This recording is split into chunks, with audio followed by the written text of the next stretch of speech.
What's good, y'all? The NBA season is officially upon us. It has been a few days since the season started. This is my first video actually reacting to the games this season. I'm super excited. There was a bunch of really good games that happened already, and we're only like 5 days into the season. But since we are so early on in the year, it's hard to really take what's real and what's fake, what's gonna fizzle out after a few more games, you know, what's the actual trend that we could see going forward. So instead of honing in on like one or two specific teams, I'm kind of just going to bounce around and talk about some teams that I've watched a lot of so far this season and just certain things that I've noticed. Before we get into it, I want to remind you guys to leave a like on this video, subscribe to the channel if you already haven't. I'm going to be dropping loads of really good basketball content throughout the whole regular season, playoffs, beyond that even, so you guys don't want to miss out. Make sure you subscribe. But the first team I wanted to talk about was the Denver Nuggets.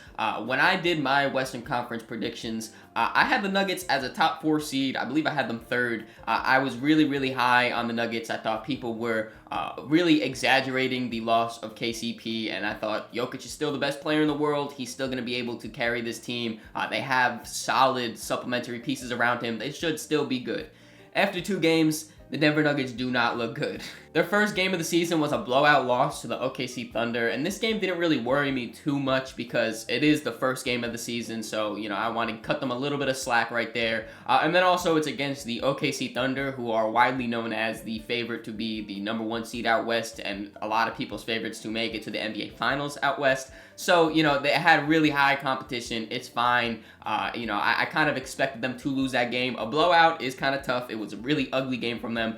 They really didn't get any offense from anyone not named Nikola Jokic or Christian Brown. And then they also could not hit a 3 to save their lives.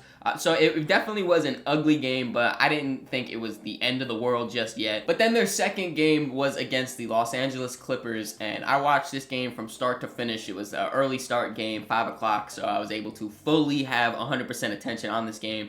And watching it, man, I am starting to get a little bit concerned for the Nuggets. No disrespect to this Clippers team, but when I look at them, especially without Kawhi Leonard healthy, I don't expect a lot from them. I have them missing the play-in tournament, being pretty low in the Western Conference standings, and they just dog-walked the Nuggets. I don't want to say dog-walk because the Nuggets did have a little bit of a fake comeback where they made it close and everything. They even regained the lead a little bit there. But early on in this game, their offense looked really bad, and the Clippers went up pretty big. And a lot of those same trends that we saw from the first game continued into this game, where we really didn't get anything offensively from anyone besides Nikola Jokic. About, you know, a second quarter to third quarter, Jamal Murray started to turn up a little bit and hit some of his shots, and I think that really shows how much he is needed if the Nuggets really do want to still compete for a championship.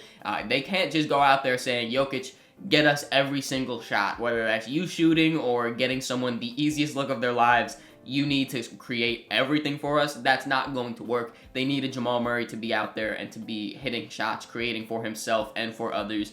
Michael Porter Jr. has looked really rough to start too. He was passing open shots. I don't know about you guys. I've never seen Michael Porter Jr. catch the ball wide open and not want to take the shot. He had a wide open top of the key 3 in this game and decided to just kick it out to Aaron Gordon. He'd rather Aaron Gordon shoot the 3 than himself. That is an issue. And not to dogpile too much, but also the Russell Westbrook experiment 2 games in is looking very bad as well. I was a big believer in this move. I had him 3rd in my 6th Man of the Year rankings. And I do think that, you know, there's plenty of time for him to fix this, find his footing, and, you know, all of that. But like I said, early on, this looks very rough. Russ looks lost out there on offense a lot of the times. His shot is not falling. You know, he struggled to hit the rim at stretches during these games, which is saying something. Yeah, he's looked pretty rough defensively. I will give him, he's been solid, but offensively, man, he is a complete vacuum. I don't think this is the end of the season for the Nuggets, obviously. I think they still have time to better themselves, but looking back at my prediction of them being top 3 seed, I don't know. They might be closer to like 6. Now bouncing around over to the Eastern Conference, another team that I've been watching a decent amount of and have surprised me is the Atlanta Hawks. I know there were some people out there that were kind of high on the Hawks. They thought Trae Young was going to have a great season and that fit-wise this roster looks better on paper around Trae Young. So they thought, he would be able to pull out some victories, maybe make the play-in tournament and stuff like that. And a lot of that stuff is exactly what's happening right now through these early games for Atlanta. Trae Young has been absolutely dominant in his heliocentric system. It's basically, Trae Young, have the ball and do whatever you need to do. Just go crazy. When they had DeJounte Murray on the team, Trae Young wasn't able to do that because DeJounte was an on-ball guy. He was best with the ball in his hands. So they would take turns. It would be a little bit of Trae. Then he'd be like, all right, DeJounte, you got this now. Go crazy a little bit. Back to Trae. All right, now it's my turn. Now, strictly Trae Young, and it's definitely working because he's averaging 34 and 11 through 2 games right now. Like, absolutely insane. He's been super dominant. And the main guy that they got back in the DeJounte Murray trade was Dyson Daniels, and he has been absolutely incredible. I thought that he would have a really good chance of breaking out and becoming more of his own player here in Atlanta just because of what he brings to the table is exactly what they need. I feel like Dyson Daniels is the idea that the Hawks had when trading for DeJounte Murray, except he is actually doing a lot of those things that they wanted DeJounte to do. First off, he is the bigger guard to pair alongside Trae Young, who's small. He's a great defender, amazing at getting into the passing lanes and getting those steals, poking them away. I think he's averaging like 2 steals per game so far right now. And then on top of that, he is also a very solid playmaker. He's had some really good passes throughout these few games too. And I think he's just doing a lot of these supplementary things that a guard next to Trae Young needs to do. The one thing he's not really doing is shooting the 3-ball well. He's coming off a game where he hit 2 threes, which is very good if he could do that consistently.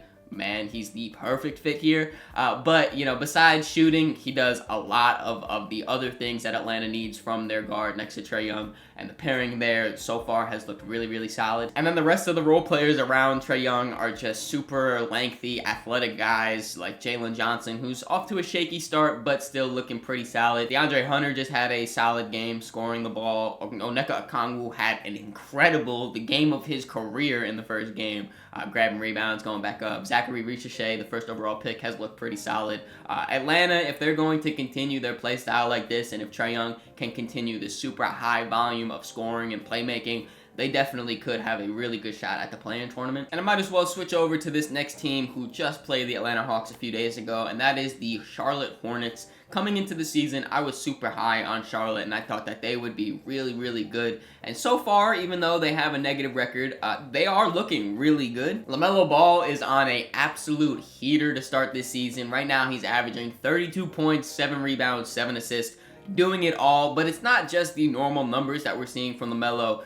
He obviously, with the 7 assists, you can see he's playmaking. He had double-digit assists a few times already. And then also, scoring-wise, the 3-point shot is automatic. He hit 9 threes in one of these games. But the main thing that I'm looking for at LaMelo that's really changed about him and his offense is he's getting to the rim at a pretty high level. The main knack on LaMelo was he would never be aggressive getting to the rim or getting to the free throw line, even though he's 6'7" at the point guard spot, lanky, can really get to the rim and use his length if he does it correctly. He never really did that. This season, though, I don't know if Charles Lee pointed it out to him, who did it, if he just decided on his own that he's going to start doing it. But he's looked way more aggressive getting to the rim, finishing, getting to the free throw line, even kicking it out once he gets that paint touch. Regardless, though, the fact that he's penetrating the defense, it's a big improvement on LaMelo. Tre Mann has also looked pretty solid coming off their bench. He's had a more increased role offensively than I think they would have thought he would have had going into the season because Brandon Miller is hurt. Obviously, he would be one of the main guys with the ball in their hands and scoring the basketball if he was on the court. But Tre Mann has stepped up and he's looked really solid with his 3-point shooting, getting to the rim. He has some insane finishes. Like I said once before, he's got like acrobatic finisher Hall of Fame, it seems like. And I do think that if Brandon Miller was healthy, that the Hornets would be winning a few of these games. I think they definitely would have won the Atlanta Hawks game. That was a really close game. Great duel between LaMelo and Trae Young. LaMelo ended up fouling out of that game, and then Atlanta closed it out. I think if Brandon Miller was there, they probably could etch that one out. They had a really close game against the Miami Heat, too, that they lost. I think the added production of Brandon Miller makes that a little bit more of a competitive game. And I'm really excited to see what this team fully looks like when Brandon Miller is back because I'm super high on him. He had a great rookie season. Sophomore year, I think, could be even better. But the absolute biggest thing that I've noticed when watching the Charlotte Hornets play basketball is Charles Lee has implemented a real culture, a real intensity in this locker room and on this team, especially when you look at them playing defense. When you look down the roster, they don't have too many really like positive or good defenders when you just look at it on paper. But Charles Lee has really helped everyone buy into this team and play for each other and play defense really at a high level, or at least a high effort, because we've just seen throughout these 3 games, LaMelo Ball has looked a lot more tapped in and locked in defensively. I mentioned before he fouled out against Atlanta. Obviously, you still have your limitations as a player, but you can't foul out without having a lot of intensity defensively. And I'm not giving him credit that he fouled out, but I just want to really show you guys that he really is making it a point to show effort on defense. He had a few really good possessions against the Houston Rockets in their first game, where he really like locked in. I think it was on like Fred VanVleet. Really, used his length incredibly well, fighting around screens. Trey Mann has had a few possessions where I'm like, damn, Trey, you could defend like this? Like, I really think that Charles Lee has helped implement this culture. Big shout out to Grant Williams, too. He's been really solid off their bench, and I think that he's a key voice in that locker room, probably helping implement this culture as well. Charlotte, there's a lot of really nice things to look forward. I think with an offense run by LaMelo Ball and Brandon Miller tied in with this new and improved intensity on defense, I think that they could definitely make some noise. Going back out to the Western Conference now, I want to talk about the Los Angeles Lakers, more specifically about their new head coach, JJ Redick. When they first made this hiring, I was pretty intrigued about it. Obviously, JJ has no previous head coaching experience, or no previous real coaching experience, period. Never really been an assistant or anything like that. But I from watching his podcast and seeing him on TV and now analyzing the game and just all of the stuff I know about JJ Redick, I thought that it would be a solid pickup. I think that he is obviously obsessed and loves the game of basketball. I think he's a smart, analytical guy that also knows how to balance that with the eye test, if you want to call it that, or just the pure hoops. I think all around, his basketball mind is very, very good, but I wasn't sure how good of a head coach he would be, especially in year 1. This might be a hot take. JJ Redick might be top 10 coach in the NBA right now already. Through 3 games, he might be top 10. And I know that sounds absolutely insane, but if you just watch the Los Angeles Lakers on offense from last year to this year, completely different team. And respectfully, it's a lot of the same players. It's basically the same roster from last year to this year. But offensively this year, they look so much better. It's a much smoother offense that doesn't just strictly rely on Anthony Davis and LeBron James. They run a lot more sets. They run a lot more body movement and ball movement throughout. It's not just stagnant ISO where maybe some guy comes across for a post-up. Like, it's a lot more intricate ran offense than what Darvin Ham was doing. And like I said, it doesn't just strictly rely on LeBron and Anthony Davis, and I think that helps get other players involved, like Austin Reeves, who started off this season absolutely incredible.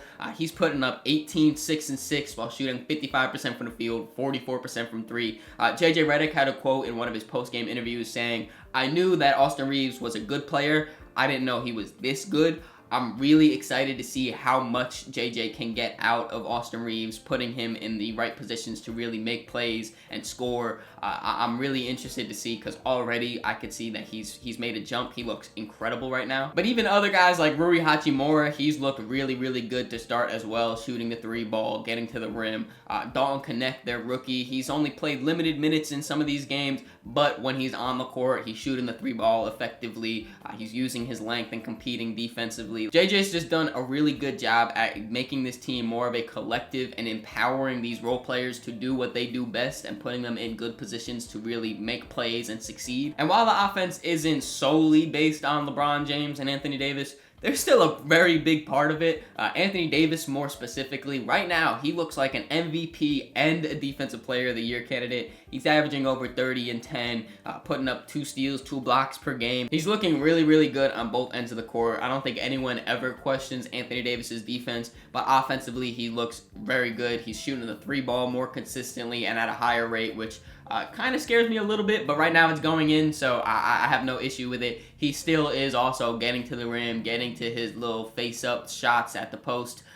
He's looking incredibly good offensively and defensively. Hopefully we can still keep this going. And then LeBron James, he's had some off times when he's on the court where you're like, damn, yeah, he's about to be 40 years old. It makes sense. But then he also just reminds us he's LeBron James, and it doesn't make sense. He will go as long as he wants to go, it seems. On the year, he's still giving us his 23 points, 7 rebounds, 7 assists, the normal LeBron stat line, if you want to say. But we saw last night against the Sacramento Kings, he could still turn it on at any moment. In that fourth quarter, putting up 16 points, 5 rebounds, and 6 assists in just the fourth quarter, really helping the Lakers pull out that game and win. He did not miss from the field, hit 3 threes.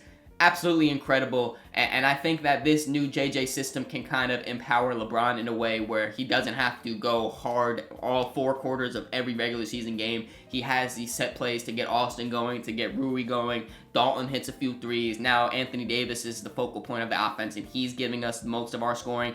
And then in the fourth quarter, LeBron, yeah, then now you can turn it on. You know, I love that formula of the Lakers, and so far it's looking really solid because they are 3-0. What teams have you guys been putting extra emphasis on and watching the most, and what have you noticed about those? Let me know in the comments below. I've watched a lot of the games, but obviously I haven't watched every single one, so let me know if I'm missing out on anything. Hope you guys enjoyed this video. If you did, make sure to leave it a like, subscribe so you don't miss the next one. In the description, there's links to all my social medias, so make sure you follow me on all those to keep up to date with me. Catch y'all.